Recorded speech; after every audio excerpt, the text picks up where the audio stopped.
It's Friday night. Welcome to my live. It is also my birthday week and my birthday month. And I'm celebrating with my non alcoholic drink. No, I am not getting paid for this endorsement. I haven't even tried it yet. It was a birthday gift. And I'm putting it in a wine glass so that it feels festive. It's called Duchess Dry.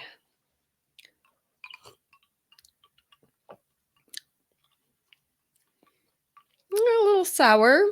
Not bad, not bad. So today we are talking, or I am talking, hopefully not to myself. I'm talking about how I learned to overcome my control issues. And I feel like I've told a few people that that was what I'm going to talk about tonight, and noticed their reactions and paid attention to their reactions because I knew that that would help me in figuring out how to approach this topic.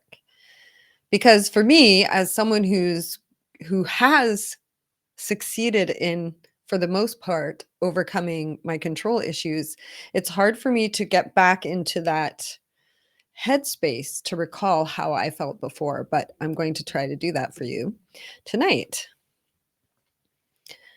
So, as a child, I felt like my life was really out of control, and maybe you were the same. I grew up with an alcoholic father, and my mom was actually very stable and always there for us as children. So that was our grounding and steadying influence. But my dad had drinking problem. He would fly into rages very easily, and different behaviors that come go along with someone who can't control their alcohol or is into addiction in some way. And to give you an example of how I felt like my life was out of control, I was at a sleepover one night, and I've written about this in my blog before.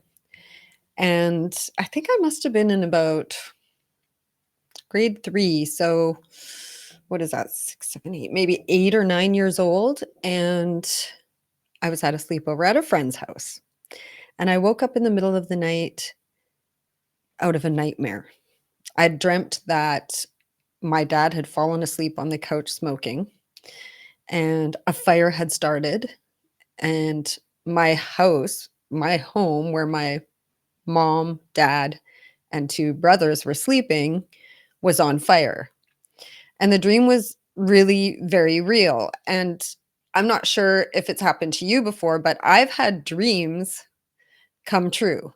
At that young age as a child, I'd had dreams where, like, I dreamed something and then the next day it happened. Silly things like I dreamt about a shirt that somebody wore to school, and the next day they wore that shirt and it was brand new and they'd never worn it before, and it was very trippy. Things like that. I feel like when we're young children, our senses are more open to the universe and the different dimensions of the universe, and so things like that we can truly experience. So when I had this nightmare in the middle of the night and it was very real, I was scared that my house was on fire, and I needed to phone home and find out that everybody was okay, or at least warn them or wake them up or something. So I woke up my friend and I said to her, I I need to phone home right now. And she said, "No, no, you can't. My parents will be too mad if you do." And I said, "No, I have to. I have to call right now, and I'm gonna go and do it." So I got out of the bed. I was on the top bunk of her bunk bed, and I climbed down and I went into the kitchen where their landline was. This was the 80s. So this was like 1983-ish. So, no cell phones. And I picked up the phone and I dialed, and my dad answered. Meanwhile, my friend had climbed out of bed as well, and she was so worried that we were gonna get in trouble. She went and woke up her mom, and her mom, all groggily, came out of the room, and her mom thought I was sleepwalking or something, and she was trying to, like, get me off of the phone and trying to peel my hands off of the phone until she realized that I was actually talking to someone, and I was just like and I was crying, and I was like, "Dad, I had a bad dream that the house is on fire." And he said, "Oh, don't you worry, little darling, everything's okay. We're all okay over here." And he laughed, and I felt better. And I hung up the phone, and we didn't get in trouble. The mom was understanding, and we went back to bed, and that was that. But that dream, that experience is an example of how out of control that I felt my life was at that time. It was just kind of a symptom of that. And the whole fire thing was because only a few days before that sleepover, I had noticed all of these dark brown crusty marks on the couch, and I'd asked my mom what they were, and she said they were burn marks from my dad falling asleep smoking. And at that time, my mom and dad's marriage was breaking down, and dad was sleeping on the couch when he was home, and so knowing that my dad was falling asleep with cigarettes lit and burning the couch was kind of terrifying for me. So that was the kind of, but I didn't know that my mom was, like, so vigilant and always checking on everything that was going on and making sure that we were safe in our home. I was just having these irrational fears because I was a child. Hi, Ava. Hi, Michael. Thank you so much for joining.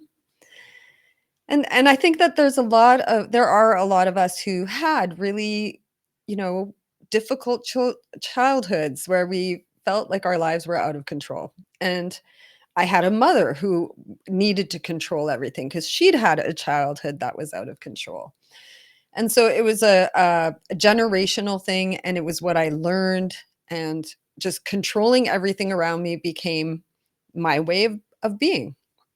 I became really good at managing my dad when he was drunk and being able to control that situation to the best of my ability, and I just, I became very good at managing and controlling things as much as I could as a child, and I thought as an adult I'd have even more control and it would be great. And, this was normal behavior from what I saw around me and what I think a lot of us see around us. It's normal to see our parents or people in relationships trying to control each other. It's it's kind of natural if you think about it, because the first thing that every one of us learns as an infant is how to manipulate to get what we need. We cry, or you know, we learn to smile, or whatever it is, that to get the reaction that we're looking for from our parents, whining, begging, whatever it is that what will work.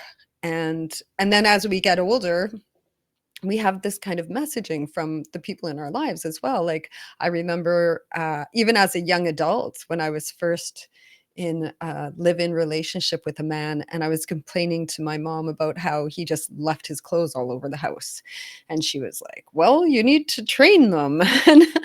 and uh, and that is another message that I needed to control my partner, and that I would be able to find a way to train him so that I could control him and manipulate him to get what I wanted, which was for him to put his clothing in the laundry basket.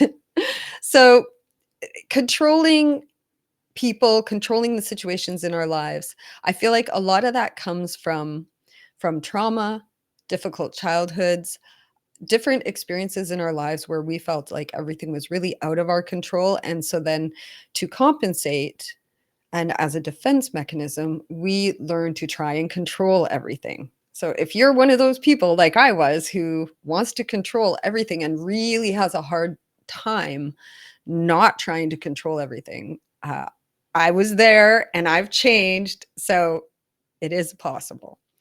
So I'm going to just get into how I got to that point where I decided I had to change. Because honestly, until I realized I needed to change, I didn't even know I was trying to control everyone or everything. It just was the natural thing.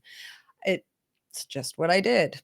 Uh, you know, if it was my boyfriend, I would try to train them, shame them, taunt them, ridicule them, cry, get angry, whatever it took to get what I wanted.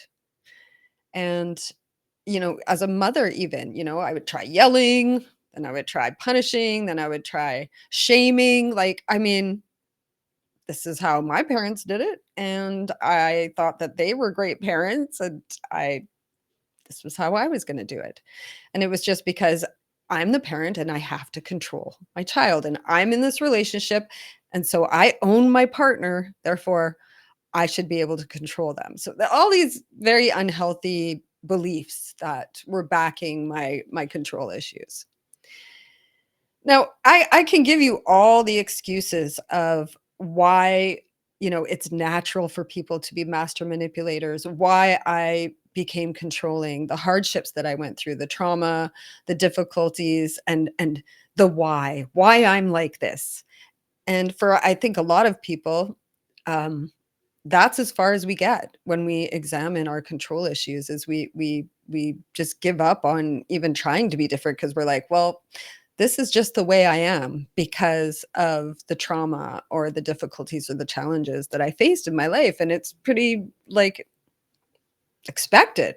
It's expected to turn out this way. And you're right. And we're right when we say that. But the thing is when we blame our past on our unhealthy behaviors of the present, we're not taking responsibility for our own actions, our own behaviors, and the way that we impact other people because of how fucked we are in the head. Okay. And so this is the thing. Now, until we realize that our control issues are harming ourselves and the people around us, we're never going to stop and we're never going to change. And how do your control issues harm you and the other people around you? Well, if you can't think of it right off the top of your head, I can help you. It pushes people away. That harms you and it harms the people that you're trying to control. People naturally want to resist being controlled, so it's going to create friction and problems. It's also a very disrespectful way to communicate when you're communicating through manipulation or in some way to try and control or get your way. That's not a respectful way to communicate, like crying, yelling, saying, "If you do this, then I'm gonna do that." This is all behaviors to try and control. I mean, I remember one time, a boyfriend telling me that, he was coming over, we were gonna hang out, we were gonna have a great night. He comes over, he walks in, he says, "Actually, I'm sorry, I just wanted to stop in and tell you that I've changed my mind, I'm going out with my friends, and I'm not gonna hang out with you tonight." And I was so mad, and I felt, like, so entitled to my anger for him to diss me and push me off like that, that as he left and walked out, I kicked the door behind him really hard. Like, when I was young, I was quite a little hothead. I never do that kind of shit anymore, okay? In case any future dates are watching this. No, but this is because I felt like I had the right to try and control him, and I wanted to make him feel bad for canceling our plans at the last minute. So this was my way of trying to control him. Maybe he would turn around and come back. But, like, really, why would he when I'm being like that? But this is the thing, when you don't realize that you're trying to control the person, some of the behavior that you'll, engage in is absolutely not gonna help your case, not gonna help you get the control that you desire. But because you're just doing it automatically without thinking, you do the silliest things. So, but let's get to this point where we realize, okay, I'm hurting other people when I'm being controlling, and I'm hurting myself. I'm pushing people away. I'm making it impossible to have respectful, ethical, equal relationships because instead of giving people the freedom to be on their own journey and make their own decisions about their life, I'm trying to control every part of that. Now, the big idea for me, and I think everybody might have different reasons why they are controlling. For me, my big reason was that this is embarrassing to admit, but I have admitted it before in my blog, that I actually always believed, even as a young child, that I knew what was best for everyone, and that if people would just do what I believe they need to do and tell them to do, then their lives would be so much better, everyone would be better, everything would be better, and, you know, and felt obligated to tell people what to do because it was for their own good. So, does this remind you of COVID at all? Or like, our government telling us, "You have to do this because it's for your own good." Yeah. So that's how, delusional I was, and realizing that about myself, realizing that I had the audacity to think that I knew what was best for everyone else, that was, you know, very eye-opening, and I felt ashamed. I thought, "Wow, how arrogant of me." But this is the thing. Our behaviors, our thoughts, all of these things are very unconscious until we make them conscious. And so for you, maybe your control issues uh, take a different kind of role of more like, how can I control this environment to make sure I'm safe? Or how can I control this environment to make money? Or there's so many different ways that people can go into a control situation where you're trying to control the situation. So I was in the bookstore one day years and years and years ago, and I've told this story a lot of times, and you may have heard it before, but I was looking for a book for my cousin who was in jail. I would send him books. Back then, you could send money, books, you could send anything, and they'd actually get it, and it wouldn't be returned to you. It was good. And I was looking for a self-help book, and I was picking one book up after another and opening them and reading to see what I found. And one book, when I opened it and started reading, I was like, "Oh, hmm, I even went through a few pages. I was like, "This book is really good. This is the one." I bought it, I went home. I still wanted to read a little bit of it before I sent it to my cousin, and I couldn't put it down. It was just so good. And that is the book that made me realize that I was a controlling bitch and made me ashamed of how honestly controlling I was. And it was an epiphany, number 1, that I was controlling, and number 2, it was an epiphany that I didn't have to be that way. So the book was There's a Spiritual Solution to Every Problem by Dr. Wayne Dyer.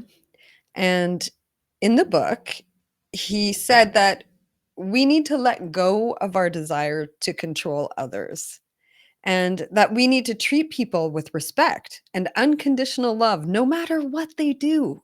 This is the path to, enlightenment. But when I say enlightenment, I really mean to feeling acceptance and happiness and gratitude and loving life, and having just a more enjoyable experience of life. So he said all these things, and I was like, wow, like we should treat people with respect and unconditional love at all times? That's not what I saw growing up. That's not what I learned. I learned that we need to protect ourselves from everyone, and we need to fight for our rights. And, uh, it was just so vastly, wildly different from what I was used to in my life. So that was a huge thing. And he also said, and this really blew my mind, that we can learn not to be upset by the actions of others. We can learn not to be upset by the actions of others? What? That was a completely new concept. Why don't they teach this shit in elementary school and high school? That's what I want to know. So I was like, that's amazing. And I thought, I thought about what would it be like to let go of controlling my partner? And that actually made me feel a little bit relieved, the thought of that. Like, "Oh, I wouldn't have to control my partner anymore. Wow, what a relief. I could just let him, make his own decisions, and whether I agree with them or not, it's his journey. And what he does and what he decides is really out of my control because truly it is. We can't control others. We can try. And sometimes we can, get what we want, but ultimately, we don't have control over other people. We only have control over ourselves. And so, in a situation where I want to control someone, maybe instead of trying to control them, I should control myself.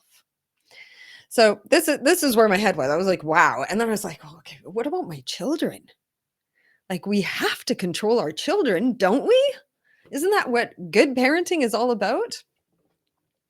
And that was, I asked myself that question so many times over the next 2 years because it took me about 1 year to 2 years to really get control of this issue for myself.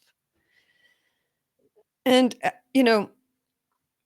I think what I skipped over here is, or maybe what I'm just getting to, is the importance in this situation of wanting to change. Because I often hear of people saying, I have a problem with wanting to control everything." And they've got excuses, just like I did and do, for the reasons I used to be very controlling and was controlling. But I don't get the sense that they really want to change. They don't really want to it's become a part of their identity, and they don't really want to change. So, I feel like the most important thing, if a person's gonna overcome their control issues, is number 1, that really strong desire to get over it, to overcome the control issues. That's number 1. You have to want it. And I talked about that in my blog my blog post this week when I talked about the process of change and how I changed my wicked ways. So, getting back to the whole issue of control, I began to notice the way that I was manipulating people and trying to control people in my life because now that it was on my radar, I had the ability to recognize it. And over time and using a mantra, I was able to learn how to stop controlling everything. And basically, my mantra was based on that whole realization that I thought I knew what was best for everyone and that I was obligated to make sure that they did what I thought was best because it was best for them. So my mantra was, and still is, because sometimes I still need to use it if I catch myself getting into a controlling frame of mind, is I release myself from the obligation to control others. I release myself from the obligation to control others. I release myself from the obligation to control others. And I would repeat my mantra every time I caught myself being controlling. And as I wrote in my blog this week, at first, uh, I didn't catch myself in advance and I didn't even catch myself during. I behave extremely controlling. And then I'd be like, oh, I was just being controlling. I was just doing exactly what I'm trying not to do anymore. And so I would say in my head over and over my mantra, I release myself from the obligation to control others. Over time of doing that, and it does take time, and it took a lot of commitment. You guide your children, not control. Yes, good one. And over time, of doing that, I started to be able to notice it while I was in the act. Instead of noticing it afterwards when I calmed down, I would start to notice it that, oh my God, I'm being controlling right now. I'm trying to control my partner or my children or whoever. And and soon I was able to actually stop myself in the middle of the controlling behavior. But this was all gradual. And in the middle of the controlling behavior, I would just stop. And even if the other person was still arguing with me, I would just stop and I'd just be like, fine, do what you want to do. And sometimes I would apologize. It was very hard at first, even to apologize.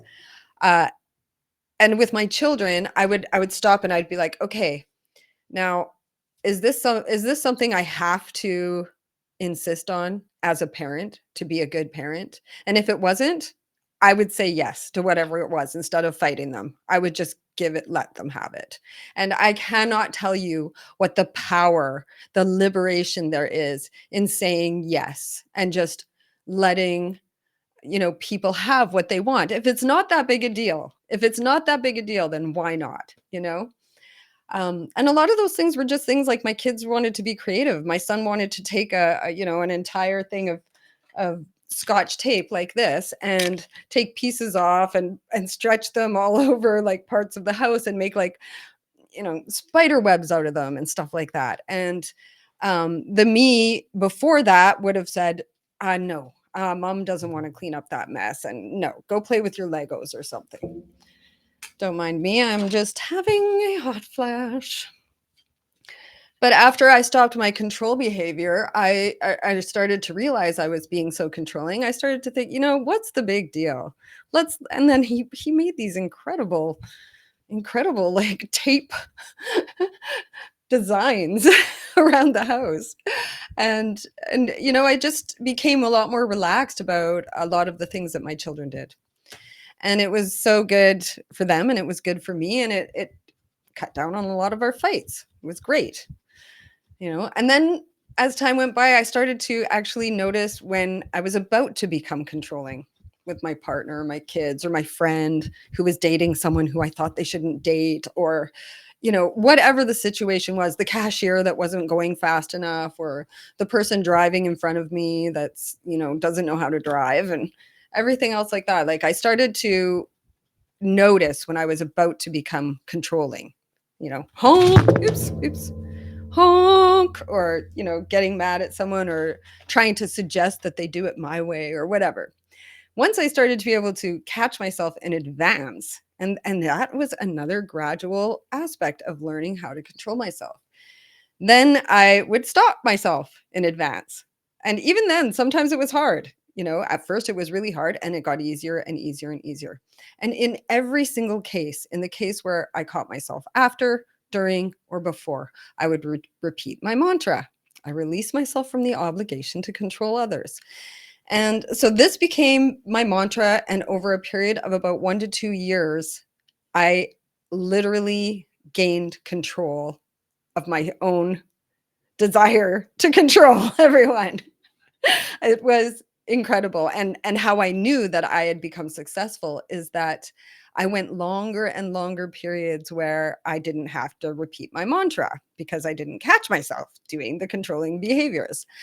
And then there came a point where it had been so long since I'd had to repeat my mantra that I realized that I was largely past that impulsive or compulsive need and desire to control everyone around me. So that's how I did it, and that's how I got there. What Wayne Dyer helped me to see was that I'm not responsible for other people's journey. I'm not responsible for their lives. I'm not responsible for it. And so that was liberating. That was a relief. It was a relief that I didn't have to make sure that my children turned out a certain way or that my partner treated me a certain way. I had the control to leave a relationship if it was that bad. I had the control to set boundaries on what kind of behavior I tolerated from my own children. These were things I had control over. I could walk away. I could leave the relationship. I could say to my children, you know, this is not how you treat your mother. And if you're going to treat me that way, then don't expect me to, say yes the next time you want something from me, because I'm not going to be kind and loving and helpful to someone who treats me this way. And that this is the control I have. I have the control to set boundaries. I have the control of how I'm going to react and how I'm going to behave. And my behavior, which I want it to be respectful and loving, not controlling and manipulative. And so I was able to change that part of my character and become someone who is more loving and, you know, and also forgiving. Because when I started to realize that everyone's experience in life is their own journey. It'll be good or bad, and it'll be based on their decisions and where they go and the direction that they choose to take their life. And I can't control it, and it's out of my control. That helped me to be able to say when someone is doing stuff that I really don't understand, well, this is their journey. They need to learn this. They need to go through this. This is what they need to do. And it's not my position to say that they shouldn't do it, or, that they're wrong or they're bad, or judge them. Even if it's a partner that cheats, or a loved one who has addiction, whatever their decisions are, no matter how bad their decisions are, a friend in an abusive relationship, it doesn't matter because I can't control them. I cannot control them. And I don't have a right to try, because it's their journey and it's their responsibility. I can be there to support them. I can be there to love them. I can also set a boundary when their lives are so out of control that it's impacting me. That's something I can do, because I can control myself, but I can't control them. And so a huge relief, liberation for me to let go of trying to control everyone and everything in my life. And being able, when something isn't going the way that I want it to go, to just accept it and say, I allow this to happen. This is out of my control. The only thing I can control is my reaction to it. And I choose to just accept it and deal with it. And that's how I try to deal with my fears of the future, instead of being, what if this happened? What if this happens? What will I do? What will I do? I actually just think, you know what?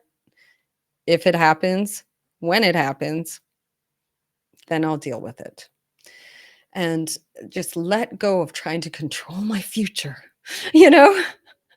So these are the belief systems that I was able to nurture in myself, thanks to Wayne Dyer's book, There's a Spiritual Solution to Every Problem, and how I overcame my own control issues.